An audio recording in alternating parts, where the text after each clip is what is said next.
Hello everyone. Today we are going to start our last topic, that is nanophysics. So before we go for this topic, we must know about Richard Feynman.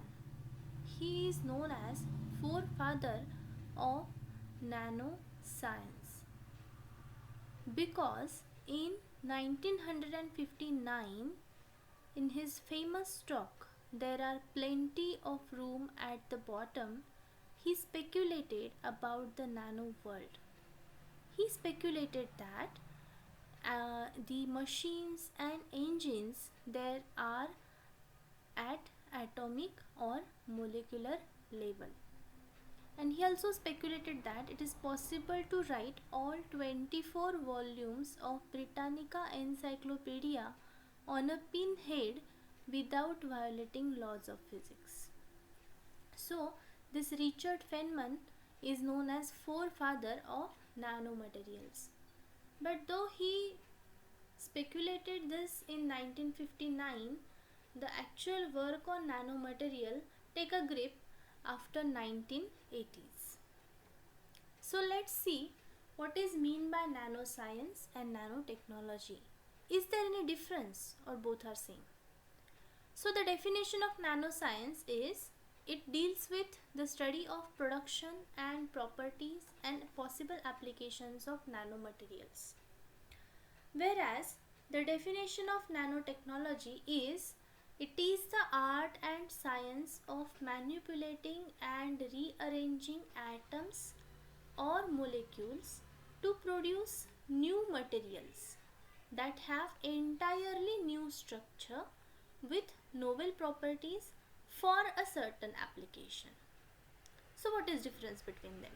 Because at the end both are talking about the applications, but in nanoscience first they produce nanomaterial, then they study the properties of the synthesized nanomaterial, and based on the properties possible applications of nanomaterials has to be find out. Whereas in nanotechnology, you can see here in nanotechnology for a certain application a new structured material is to be produced by manipulating and rearranging atoms and molecules. So you can simplify these definitions just by considering one example. Suppose you buy a shirt ready-made from store. Now that shirt suits you, but the fitting is not perfect fitting, right? Whereas if you stitch that shirt, that means if you design the shirt for you and you stitch accordingly your fitting, then that shirt fits you well. Same is the difference, because for that stitched shirt you have to have application, you have to have picture of that shirt in your mind. Accordingly you will design, your design is to be ready. Accordingly you will select material, and then you will do further cuttings and all stitching, and then you will get your device, you will get your product.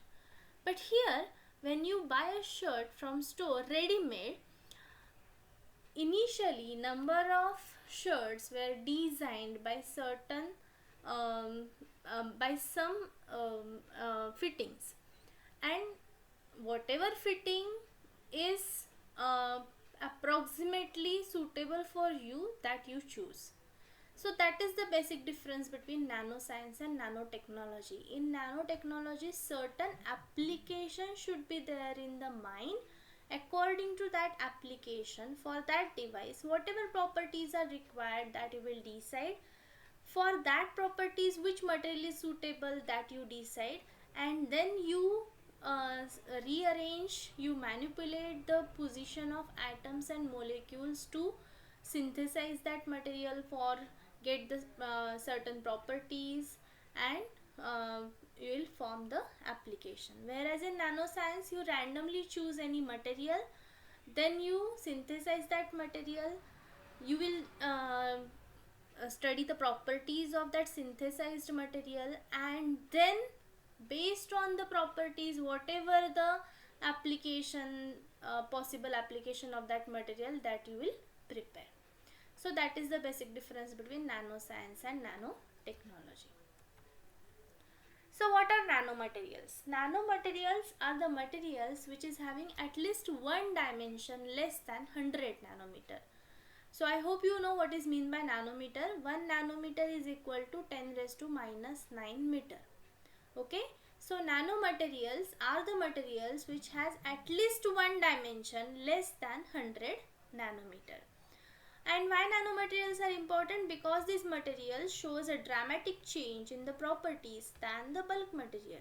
For example, we know gold is solid in form, but if we prepare nanoparticles of gold, then it becomes liquid at room temperature itself.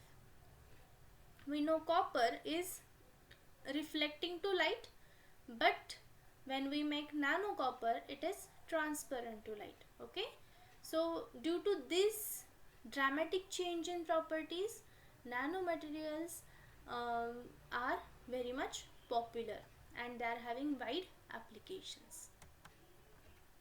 So there are different types of materials. If the material has all the dimensions greater than 100 nanomaterial, then such a material is called as a bulk material or three-dimensional material. If one of the dimension, here this dimension is reduced, one dimension is reduced less than 100 nanometer, then such materials are known as quantum veil or two-dimensional material. If two dimensions, this dimension and this dimension, if two dimensions are less than 100 nanometer, then such materials are known as one-dimensional material or quantum wires. If all the three dimensions are less than 100 nanometer, then such materials are known as quantum dot or zero-dimensional material. Thus, there are three types of nanomaterials: quantum veil, quantum wire and quantum dot. And accordingly there is a change in their energy levels also. If you consider bulk material, there is a continuous change in energy. Okay, so bands are formed.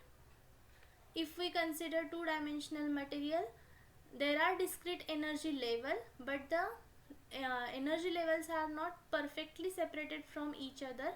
They changes in staircase. Energy levels changes in staircase or stepwise.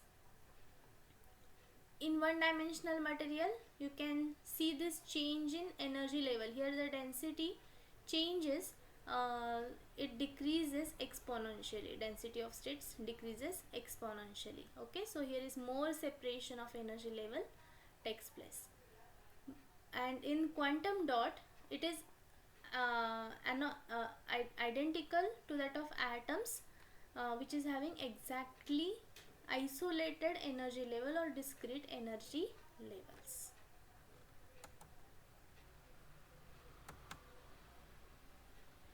Okay, so the production of nanomaterials takes place in two ways: top down techniques and bottom up technique. We'll discuss these techniques in next video. Thank you.